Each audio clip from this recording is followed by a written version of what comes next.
Hello everyone. My name is Irina Gorin and I'm a co-founder and the president of Carmel Klavier International Piano Competition and Festival for Young Artists. I'm here with our executive director Haruka Ostojich and artistic director Dr. Phoenix Park Kim. The challenges we've been facing this year have tested all the areas of our lives, including musical activities such as piano lessons, recitals, concerts, piano camps, and competitions. But because of these challenges, we are learning many new things and trying to preserve our musical community and continue our artistic lives as close to normal as possible. This year, Carmel Klavier is going to be virtual for the first and hopefully for the last time. And that's definitely a new challenge for all of us, the competition committee, piano teachers, parents, and students. That's why we wanted to have this Q&A session to be able to answer questions as we are getting very close to our preliminary rounds deadline, which is coming in a week from today. Carmel Klavier is not a typical online competition that you can see now everywhere. We are a non-for-profit organization with a team of many volunteers that work tirelessly behind the scenes, and all our proceeds from the entry fees and the donations go towards the prizes for participants, including cash awards up to $25,000. Before we get to our questions, I will ask Haruka to explain to everyone how we are going to make our virtual format to be as close as possible to the live competition with the help of the Heart Out app. Called Heart Out app, and they are very experienced in virtual competitions. And what they do is they have this, it's basically an online platform for students to submit their videos, and the videos cannot be edited in any way. They can only use their phone or tablet and anything that supports app-based platform to record their performance. And the process is that we are going to assign everyone a code, a unique code, and then you need to log in using that code, and then you will get to record 3 times, and there's no do-over. So you get to record 3 times. You will get to review all 3 videos, and then you're going to choose one of them and then click submit, and it's gone. So nobody will get to download their videos from the app to edit in any way. It's just going to be raw, unedited video for everybody. So we thought that is probably the best way to go. We have done a little bit of research on how other competitions are run, and we saw how there are different setups, there are different recording devices that people use, and that can vary the outcome quite a bit. So we wanted to keep it as fair as possible for everybody. So please let me know if you have any questions. Thank you so much, Haruka. Do you have any questions? Please feel free to ask them. We do have a few questions to cover from email and Facebook messages, but first we would like to get to the live ones, if you have.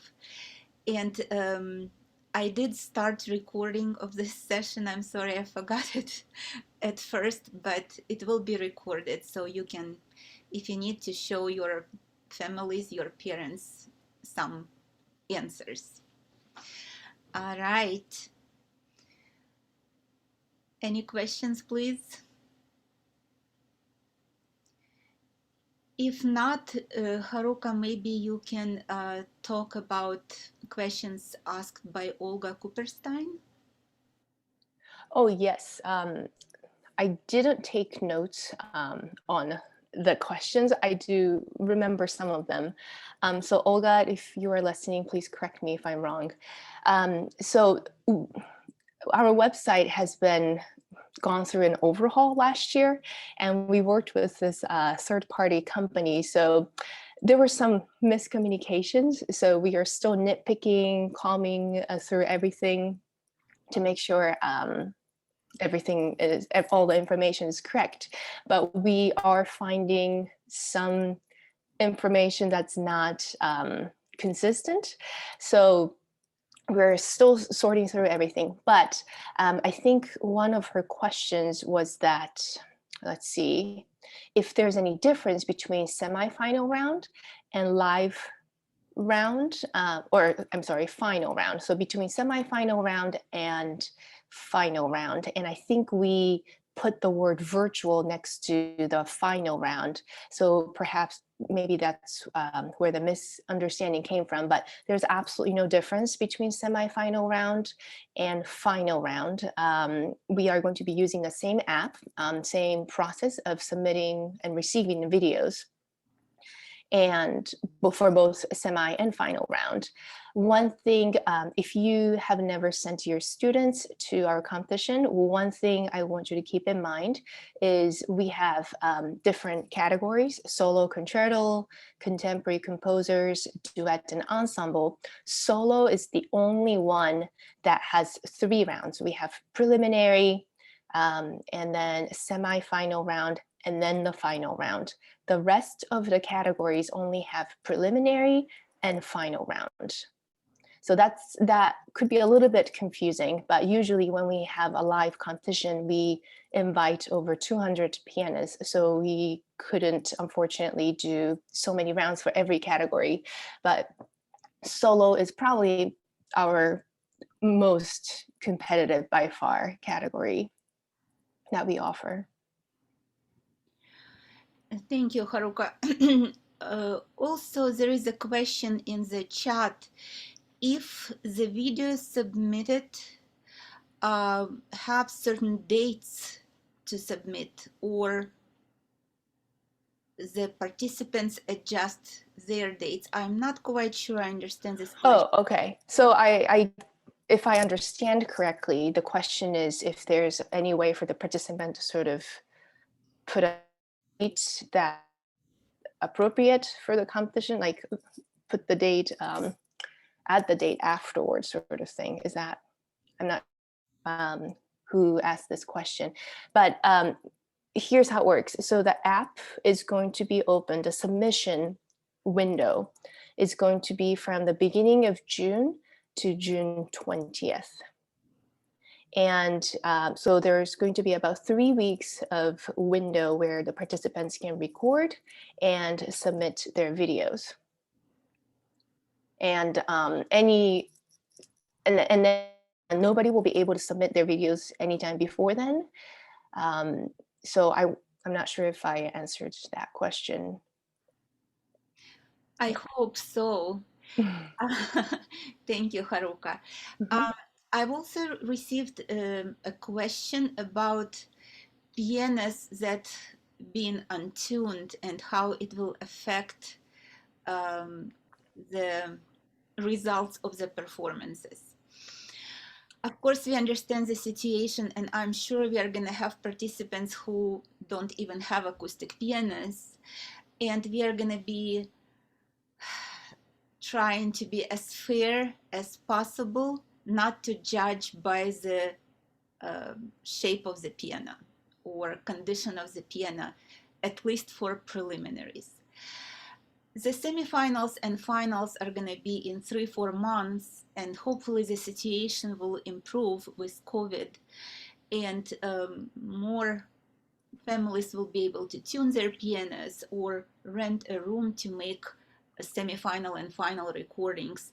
But for preliminaries, please don't worry about that. If, of course, if it's terribly out of tune and the judges cannot hear the piece they expect to hear, then it would be a problem. But if it's slightly out of tune, it shouldn't be a big problem for preliminaries. All right, next question. About preliminaries, how will they affect semifinal and final rounds?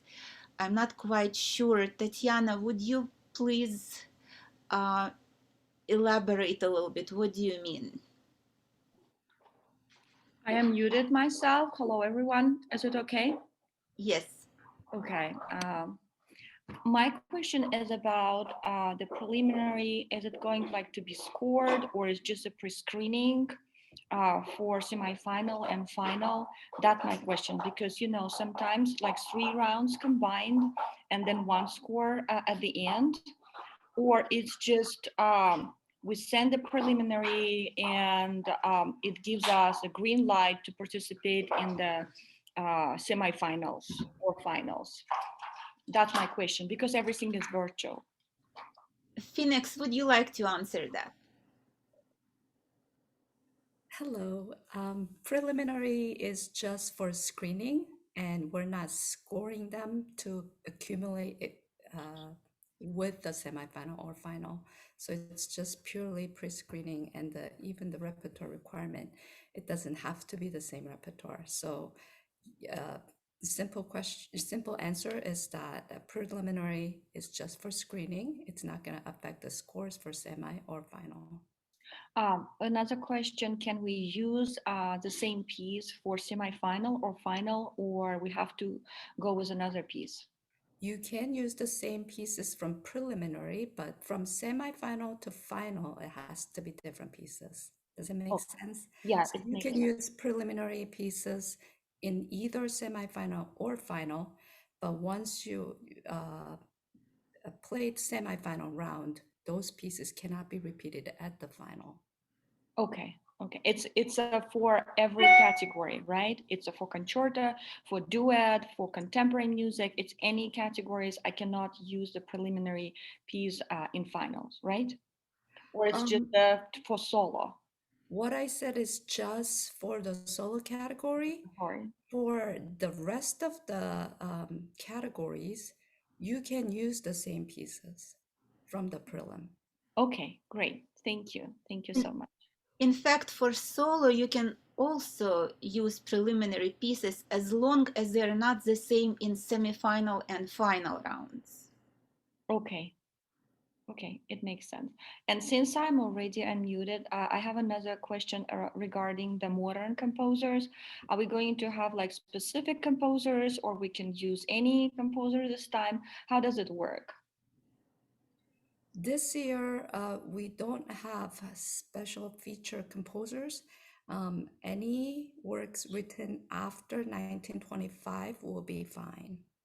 25 or 1930s? Was it 1925 or 30? 1930. 1930, I'm sorry. Okay, okay, perfect. Thank you so much. Thank you. Of course. Shizu, would you like to ask your question, or you want me to read it? Okay. Hi, everybody. My name is Shizu. I had a question about application. Sorry, I might have missed what the Haruka said, but what I wanted to know is that can we record 3 recordings and then pick the best one, or we record once and decide, okay, no, we don't like it, so we're gonna go another round, then that second recording is going to be overwriting and we are losing the first recordings? You will get to review all 3 videos before you submit. So they will all be saved temporarily. Okay, thank you. Yeah. That would be very difficult if you had to erase too much pressure. Yes. Another question, what is the deadline for each round? Pre-screening, semifinal, and final. Haruka, would you please? Yes. And actually, I want to add one more thing to the previous question about videotaping and submitting the performance. So if anything happens during a recording, I've talked to the app developers about this. If you have a pet, a dog, and it barks at some delivery guy in the middle of it, we will definitely grant another try. we will have to go through them to sort of delete that performance and then grant another chance for the student to record, because we understand when we especially have to record at home, there are a lot of distractions that are unforeseen. So we will do our best to accommodate all of that. Of course, we need to review the video if we get a request like such. If we can obviously tell that the student just did not play well, we probably won't be able to fix that. But if there's any other interruption that happens out of students' control, we would like to fix that for the student. So the next question was, the deadlines.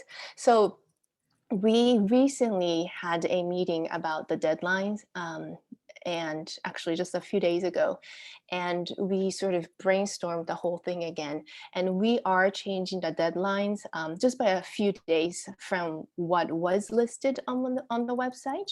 So this is how it's going to work. As I mentioned before, we're going to have a window of from beginning of June to June 20th for video submission. And then judges will judge between the 23rd and 27th. So all the videos are going to be due by June 20th. I think that's the most important date that you need to know. Now, there's a little bit of hard to understand deadline earlier, and that is May 7th, I believe. But on the website, I think we state that all the final round registration or application is due May 7th. And what that is once we pre-screen everybody in the preliminary round, we let the contestants know whether they pass to the semifinal round or final round. And then what we will ask everybody is to sort of confirm on May 7th that they will definitely be competing. And we need the time between that May 7th and June 20th to make sure, we have to know how many students will be competing in the virtual round, and so that we can be organized as much as possible. We are not sure how many contestants we will be getting this year, but if we get as many as we usually do, we need time to organize everything and make sure things run smoothly. And judges are international, so there's quite a bit of time difference with a lot of them. So that's why we ask everybody to confirm on May 7th, register for the final round, and then the videos are due by the 20th of June.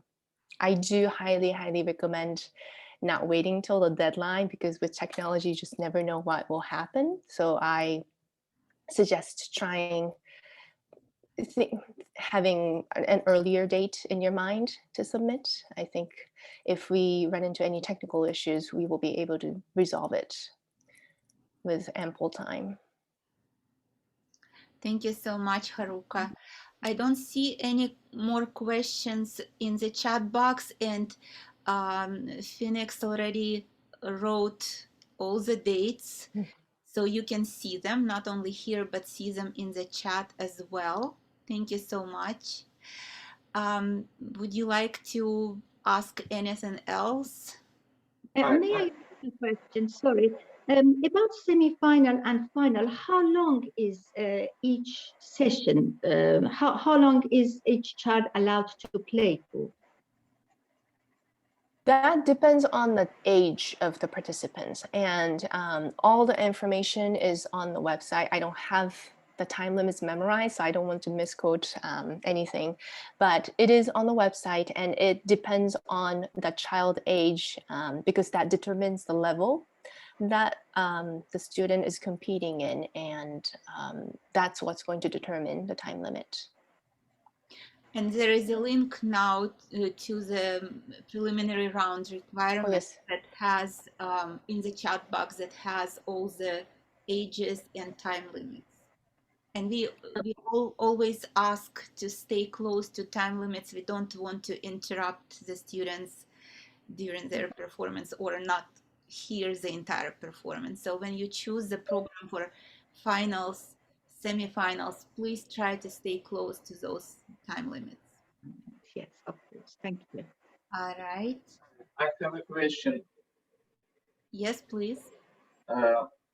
What is, I'm David Cooperstein. My name is David Cooperstein. I have a question about dates. Is after semifinal, only after semifinal, people should start recording final? Or I didn't understand exactly how it works in terms of date. I think that 24th of June to June 27th, it's final. So at this time, students should make a video recording. So first of all, I'd like to make sure that on your website will be exactly dates that you change right now. Yes. And second, could you please tell me date by date? For example, May 7th, it is deadline for semi-final, for preliminary. Then you give a number of students who get to semi-final. Then they should submit semi-finals. Then you get result of semi-finals and window between semi-final and final. What's the dates? So great question. On the website, what we had in our mind for a long time is that we, and we were talking about solo category because for live competition, we usually have semi-final round, and then we let the contestants know if they pass to the finals. And this is all happening live. And usually the next day they compete in finals, and we announce the results a couple days later. But we thought about it, and what we originally thought about doing is mimic the live competition as much as possible. So we were going to collect all the semi-final round videos, and then let the judges adjudicate, collect the results, let the finalists know, and then the finalists will videotape themselves performing the final round repertoire and then submit. And that is what we had in mind, but we thought about it. And with all the time difference, possible technical issues that we could run into, and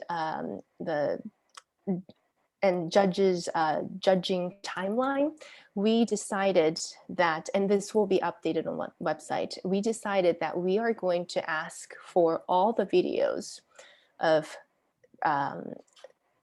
the semifinal round as well as final round for solo categories by the 20th of June. So that we will still let the contestants know if they pass to the final or not. But we are going to go ahead and pull the videos from the final round that they already submitted and distribute those to the judges. Does that answer your question? Yes, so thank you. You make semi-final and final, and my understanding, if you don't get to final, it will not be just presented to judges. Correct. Correct. This is so that we can have all the result and all the tabulation turned in time so that we can announce and have the award ceremony by the end of the competition. This will allow the adjudicators a time to just, do all their work and have time to be accurate and have all the result in timely deadline. So. All right. David, I have a question. If a student, Olga Cooperstein, if a student is the winner of Latin America, Carmel Klavier, wants to participate in contemporary category in Indiana, Carmel Klavier, does he go directly to finals or he has to enter preliminary? enter the preliminary round for that. We invite just the solo category This is first so, prize winners. So if he's doing different category, he still has to do preliminary, right? Correct. Okay, thank you. And again, question about same first solo category first place winner. In your website, it says that fees paid for preliminary video audition will cover fees for the final, but it's not necessary to participate in any preliminary. You play in final, and Yes, and you pay like students pay final fees. Final. No. That's one of the mistakes, actually. No, the students will compete free of charge, so they will not have to pay for anything. So winners of first place in Latin America, Europe, America, and whatever, they just submit one piece for the final. Correct. That's it.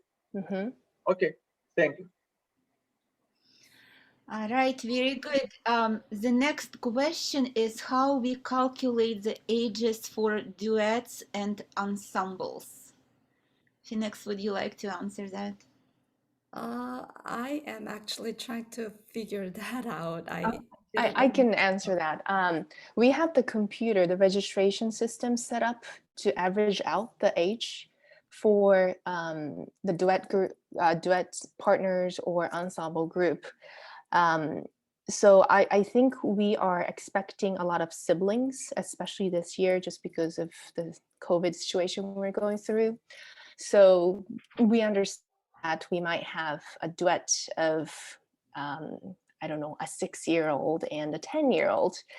And the computer is going to average out the age, and then whatever age that is going to be the level they'll be competing in. So yes, I understand some visually might not look like, they should be competing in the same group as another group, but that's probably the best and the most fair way we can calculate the age for duets and ensembles. And that's how we usually did previous years. There were some complaints about it, but there is basically, we were researching and looking for answers, but it's the best way we can do that. And it could be very small difference because our cutoff age is June 1st of this year. So there will be some kids with 2-3 years off that date still competing in the same category because the sibling is much younger. But there is no other way to define the correct category for the age when we deal with the teams of participants of different ages. So the average age is of June 1st, 2021. All right. I'm so sorry, I just muted myself, but what do we need to write on the application? Let's say if, yeah, you're right, it's gonna be lots of siblings this year. If it's 10 years old and 13 years old, what do we need to put on application? Which category? How would we know? Oh, so when, let's say you have an ensemble group to register, each person will have to register individually. So you don't have to do any calculation, if that makes sense. Yeah, it makes sense. And then you will tell us in what category they're gonna participate, right? Correct. Okay, yeah, perfect. Thank you. That was my question. Okay, great, thank you. All right. Anyone wants to ask anything else? Any other questions? I have a question about Costa Rica Festival. Is it when it takes place? When is it? Summertime? Is it Do you have information? This is usually takes place in July, and I'm pretty sure it's gonna be the same, mid of July. Okay, thank you. Our other awards are full scholarship to Chinese University for bachelor degree in a city of Chengdu. It's a 20 million population city. And this scholarship is equal to 32,000 American dollars. And this scholarship is for rising seniors. So those kids who are juniors this year, they can be eligible for that scholarship. And another scholarship to Indiana Wesleyan University, $16,000 per year, right, Phoenix? Is it per year? It's 16,000 total, so it's 4,000 a year. If it's an older student, of course, we'll divvy that up for how many years they'll be in residence at Indiana Wesleyan, but total of 16,000, yes. We used to have trophies for each participant, but because of virtual format, we are not gonna have trophies. We won't be able physically to send out them to all the locations of where our winners live, but all the money that we would save from buying the trophies will go toward cash awards. So I assume cash awards would be even higher this year than usually. I have a question about video submission. There are three videos that you can make, but definitely students would like their teachers to listen to help to choose the best. How it's possible? Is possible to send this video to the teacher to listen to? It is not. So the reason we're using this platform is so that the videos cannot be manipulated in any way, which means the videos cannot be downloaded to your device in any way. You can't extract it.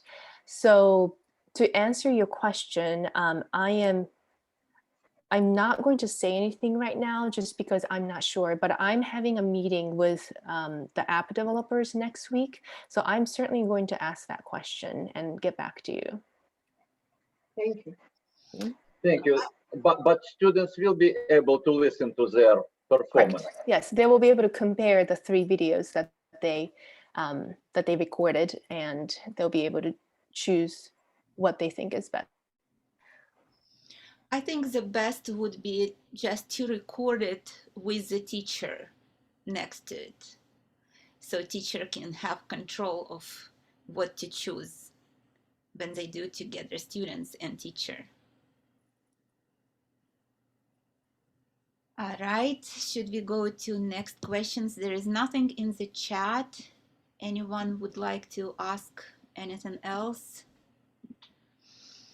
We do have all the information on the website, but it's a big website and navigating could be a little bit confusing. So please feel free to ask right now, or if you don't have questions this moment, but you might have them later, please email us at contact@carmelklavier.com. You can also ask questions on Facebook page, Carmel Klavier International Piano Competition. We have our own page. I would like to encourage teachers to ask parents and encourage them to donate to Carmel Klavier, because we exist on donations and entry fees. And again, as I mentioned, all the proceeds, we are all volunteers, and all the proceeds go toward our students. So it's a win-win situation for them.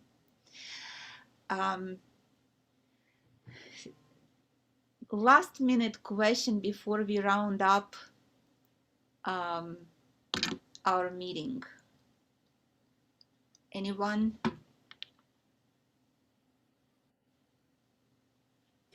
Hello. Yes, I do have a question. I'm so sorry. I arrived slightly late, so you might have already mentioned it. Just regarding those recordings, you're talking about doing it through the app, as I hope I understood correctly. But is that to just semifinal and final rounds? Yes. I'm answering that because my student currently, it's not in my country. She went abroad with her parents. She did recording in a completely different country. She sent the videos to me just to understand whether that's functional just for the semifinal and final or also for the preliminary. Yes, it is only for semifinal and final. For preliminaries, they can use any videos, and it doesn't even have to be recorded right now. We allow videos up to 9 months old for preliminaries. Thank you. We are not judging the readiness right now for the competition. We just want to see the potential in that student, and that's how we do the preliminaries. And we understand that pieces could be completely different for semifinal and final. So it's just to see the potential of the student participating in our competition. Thank you. You're welcome. All right. If there are no more questions, we are gonna wrap it up. And thank you so much for being here, and thank you for your questions. We keep working day and night to improve, to learn, to make this competition better and better, despite all the challenges we have on our way. So thank you so much again, and please continue contacting us with any questions on Facebook and email. Thank you very much. Bye-bye.